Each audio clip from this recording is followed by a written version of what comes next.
Tiga lelaki mengaku tidak bersalah di Mahkamah Session Petaling Jaya atas pertuduhan membakar 3 kereta milik isteri kepada aktivis yang dikenali sebagai Cikgu Chandra Mac lepas. Mereka didakwa bersama-sama melakukan khianat dengan api ke atas 2 kereta jenis Pro 2 serta sebuah kereta Proton milik M. Sri Umar Maheswari 50 tahun sehingga mengakibatkan kerugian anggaran RM80,000 pada 3 pagi 10 Mac lepas. Tertuduh pemandu trak tunda A. Kumaran 34 tahun, pengawal keselamatan S. Kishan Nair 32 tahun dan pemandu lori P. Surendran 37 tahun. Pertuduhan mengikut Seksyen 435 Kanun Keseksaan dan dibaca bersama Seksyen 34 Kanun Sama yang memperuntukkan hukuman penjara maksimum 14 tahun dan juga boleh dikenakan denda jika sabit kesalahan.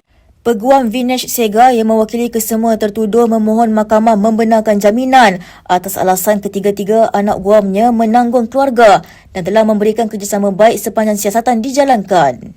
Hakim Nur Zilawati Muhammad Nur membenarkan setiap tertuduh diikat jamin RM8,000 berserta syarat tambahan yang dipohon pihak pendakwaan. Sebelum ini, media melaporkan polis membuka 2 kertas siasatan berhubung insiden khianat serta ugutan jenayah membabitkan aktivis Cikgu Chandra yang berlaku di kawasan perumahan Taman Kirara, Puchong, Selangor.